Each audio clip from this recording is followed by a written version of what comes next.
Monticello. I live at 1808. That was my best half.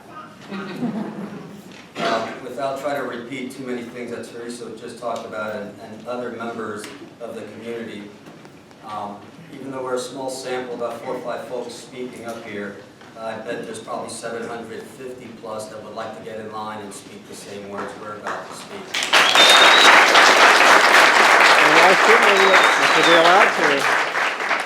We should be allowed to. Personally, we've lived here since 2004. We had our house built on phase 2, and of course back then, a lot of the, all of us who live around the lake, 20 homes, we probably paid an average of $18,000 to maybe $25,000, $27,000 more per lot, given the fact that they were sold to us as lakefront. Even though the city owns, there's a easement all the way around the lake. That's the way it was sold. That's just the way it is. Those are the commercial sayings of it. Obviously, nothing's really been done. After checking with Corps of Engineers, we don't have a bridge there. That is basically, speaking of Oak Brook, the spillway there, it's a culverted road crossing.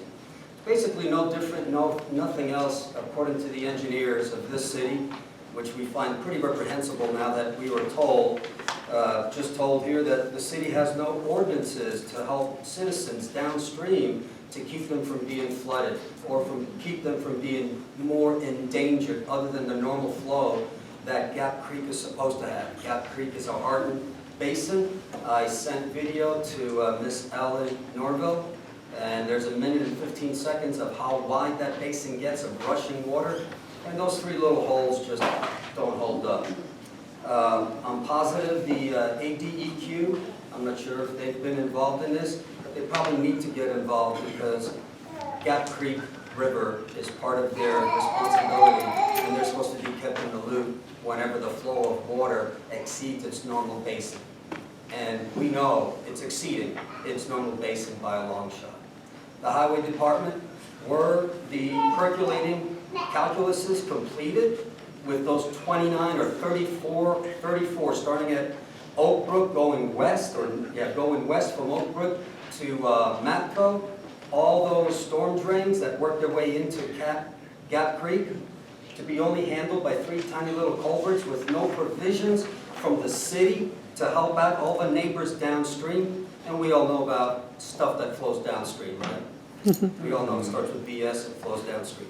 So, please, as a concerned citizen, things have to be done. We mentioned, Ms. Williams, that there was no provisions, or I should say the city of Sherwood has no ordinances.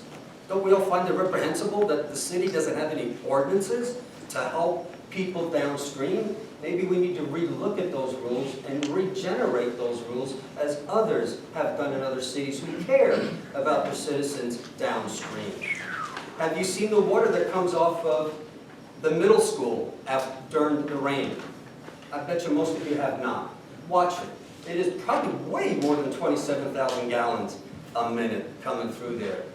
Obviously, nobody cares because they live upstream and their house has not flooded 3 times since 2009. Okay? So, with that in mind, I would really like to understand how the city passed the ordinances for whatever those 2 ponds are called, where Mr. Reedy lives on one end by the spillway, I live at the other end by the culverted road crossing, according to the Corps of Engineers.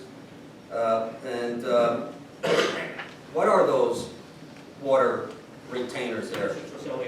Yes, sir. Thank you so much for the timekeeping. So what are they called?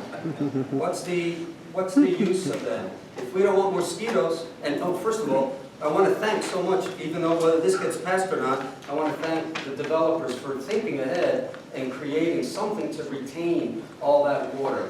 Because for sure, nothing was done or nothing was completed to retain any of the water that comes out of the parking lot of the library. Not one. If you go there now, you'll see plenty of silt working its way freely onto Johnson Road and behind. So all that's working its way back onto the basin of Gap Creek. And it doesn't seem to matter how many photos I sent, it doesn't seem to matter how many emails I've sent to the city engineer, Mr. Tracy Sims and others, I have no responses. 0 responses from the city. It's very unfortunate. The beautiful town of Sherwood is, I think your rules need to be revisited, and revisited fast.